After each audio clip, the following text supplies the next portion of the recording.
Good evening, everybody, and good evening to all the people who are online watching us.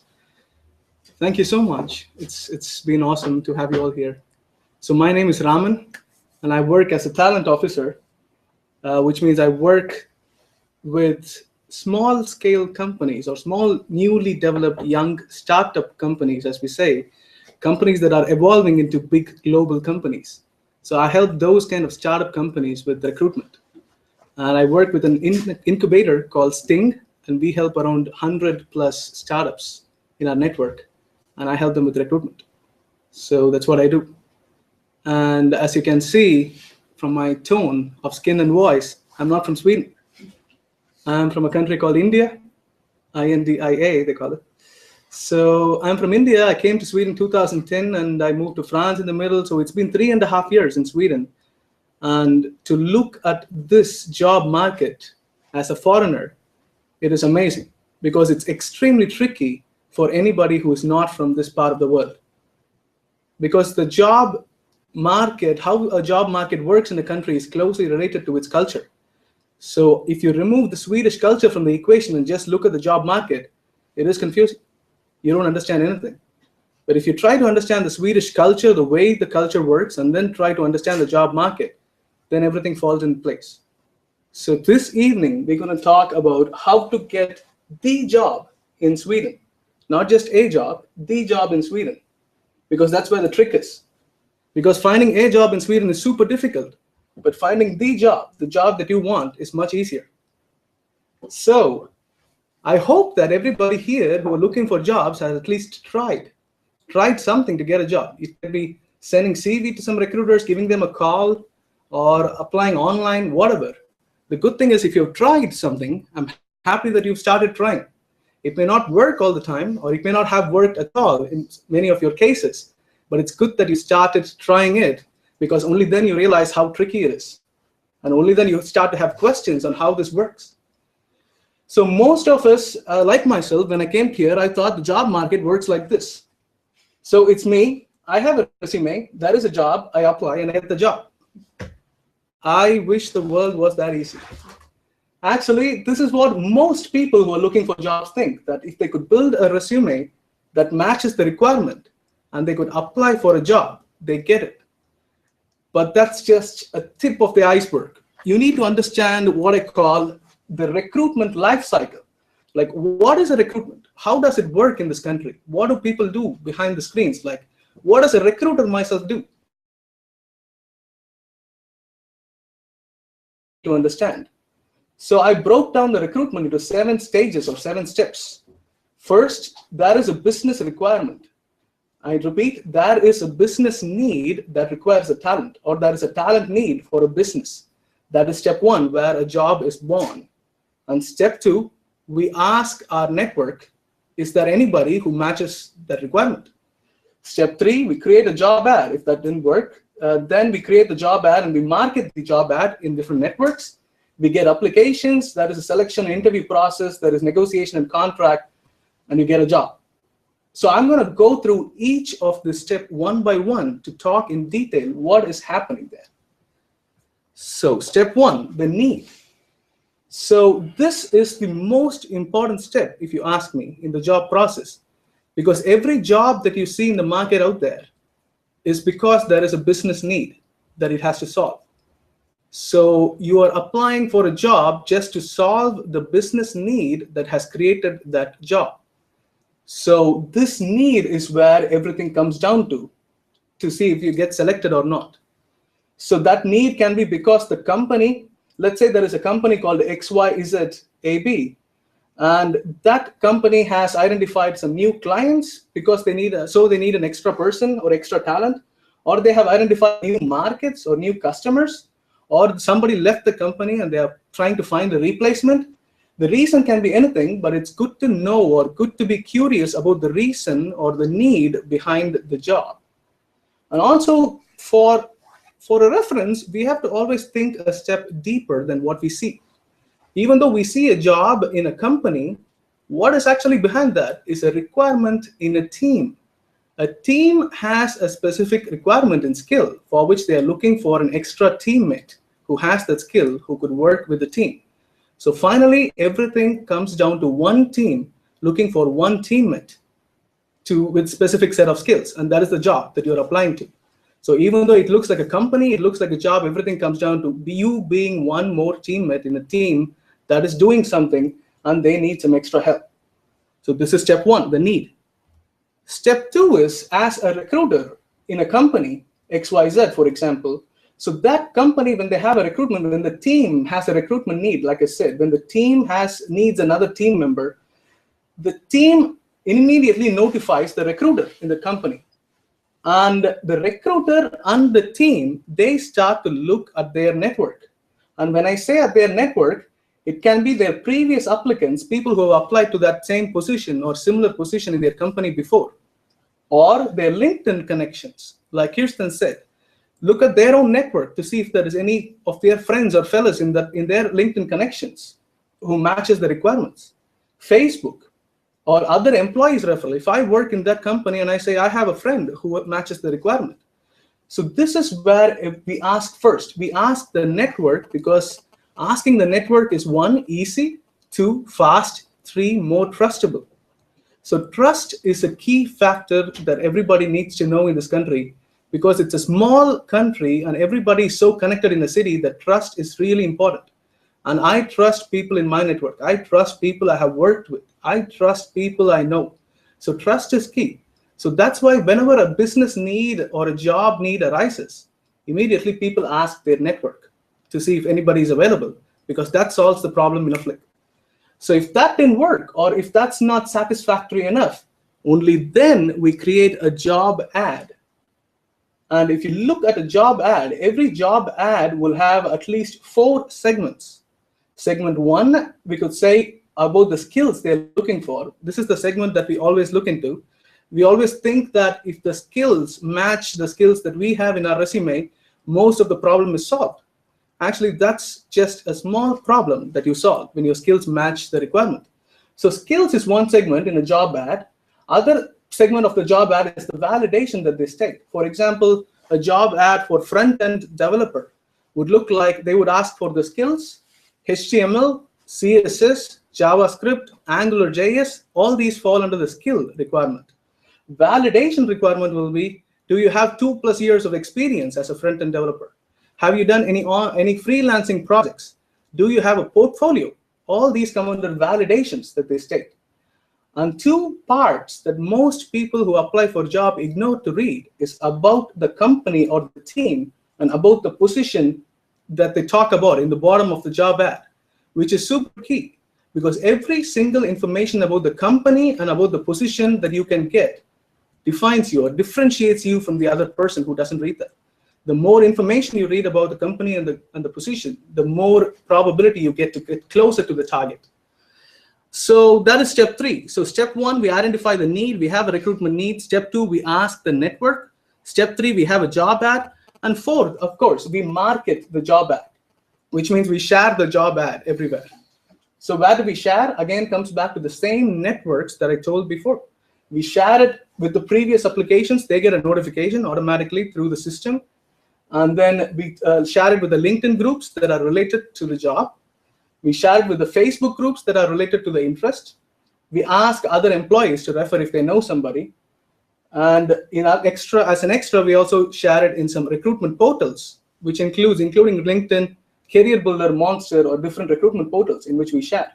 So that will be step 4 that we do. And this is where you start to see the job ad in front of your eyes. Before this step, you didn't even see the ad. And then this is a step that you know, that you apply. You apply with your resume and cover letter. So what to understand is, again, as I said, a recruitment need is just a team working in a company who need an extra teammate with a specific skills. So look at the circle carefully. So the circle starts with that team who is looking for that extra teammate. And then the next circle is the recruiter and the recruiter's network. And the next circle is the relevant interest groups, which means if you are a developer, if you're a front-end developer, the more interest groups that you mingle with, like Kristen said, the more LinkedIn groups that you mingle with, the more Facebook interest groups that you mingle with, the more meetups that you attend in front-end developer, the more you engage with the interest groups, the more credibility or the more accessibility you get to the opportunities that is shared in the group.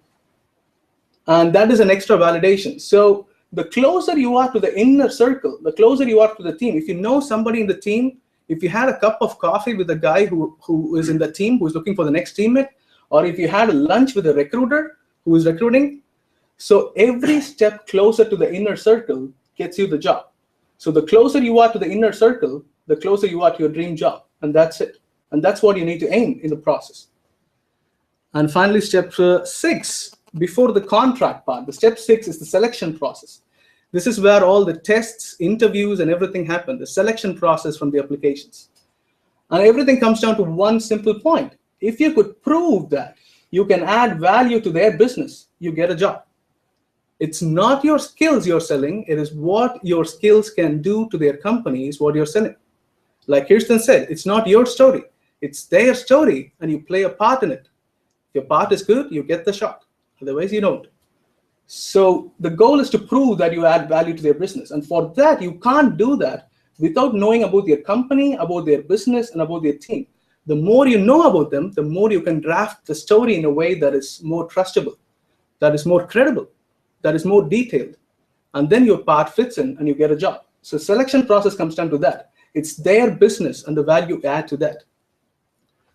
The final phase, the negotiation and contract, even though this looks like a final phase where everything is done and happy, not really, because everything comes down to 3 people in the final round where they start talking about the negotiation and contract to see who fits in the top 3. And the good thing to know is the more flexible you are, the better offers you get. And when I say flexible, you can play around with time. You have to always be ready for any kind of time contracts, be it part-time, consulting, internship, trainee, project-based temporary contract. The more flexible you play around with the time of the contract, which is not just aiming for a full-time contract, not just aiming for an internship, but any kind of contract, when you play around with the time, that is positive. Because when I was offered this job, my company, Sting, they had, of course, they wanted to try me out before they kind of give me a key position like this. And they hired me as a contractor, as a consultant who works 16 hours a week. And of course I said yes, because 16 hours a week sounds like, nah, not really the one I aim for, but that's where things start. That 16 hours a week can be easily converted into a full-time position. So you can be, the more flexible you are with the time negotiation, the better offers you get. But what you should not do, the no thing, the never say thing is that most people tell these days, that I'm ready to work with any job, even for free. And that is absolute no. Because what you don't understand is we live in a country where everybody has money to pay for the people or the skills they want to hire. So they have money. So all we need to do is prove that we have the skills that can add value to their business. That's all we need to do. We don't have to sell ourselves low. We don't have to sell ourselves free. We have to just sell ourselves for their need. That's what we need to do. So this is an absolute no. The reason is this gives a bad impression that, one, you're not super confident with your skills. And when you, as the person selling your skills, are not confident with that, of course, the company loses confidence in your skills. And when you and the company lose confidence in your skills, why should they even give you a free shot? Because every shot is worth. Even if you say you're working for free, that's a big investment in time and effort for the company. And company doesn't want to invest their time to work with somebody who is not super confident in his or her skills. So you have to always be super specific and strong with the negotiation, but still flexible with the time. In time and other time, the name of the position, the hierarchy, the status, everything you can play around, but never ever sell yourself low than what you think you are. Some basics, we can talk about some little basic things. One, we can talk about the recruiter's assumption, like as a recruiter, what we assume. This can be right, this can be wrong. I'm not going to comment about the credibility of these assumptions, but this market, in this market, people assume this, or recruiters, as recruiters, we assume this. If you are good, if you are a good, skilled person, one, you will have an updated, searchable LinkedIn profile stating all your works. Two, if you are good, you will be active, like exactly these points as Kirsten said, you will be active in your interest or skill groups. If it's sales, it's sales. If it's finance, if it's microfinancing is what you're interested in, then you belong to these, or you add yourself to the microfinancing interest groups in LinkedIn and Facebook, and you contribute on that. So the more active you are in your skill groups, the more credible your skills are, let's say. And 3, you are good. So you also attend meetup events and try to build your network in your area. You even have mentors in your area who could help you, like the 400 contacts where we all are mentors who are trying to help you. So the more outward you are, the better profile you get. One thing I can say, I'm not from this country, and as immigrants or as people from abroad, or even people in this country who are Swedish people who still want to get a great job, we can't afford to be shy. Shyness is so expensive that we can't afford that. So the more outwardly you are, the more expressive you are, the more jobs you get, or the more opportunities that you get yourself into. And finally, if you're exceptional, you could be an influencer in your field, which means you have a valid online brand and content, which means you write blogs. Like exactly repeating Kirsten's points, you have strong opinions and you express that. The more expressive you are and the more content and brand you build online, you are good, because that is a big validation. So this is one basic thing that you need to know, the assumptions of the recruiter. The next, the gap. When I was looking for jobs, I was staying in a student dorm, and we were all students looking for jobs. And what I didn't realize then, which I realize now, is the gap. I mean, the social circles of your social circle and the social circle of the company you wish to work for or you wish to join, they have to somehow overlap in this country.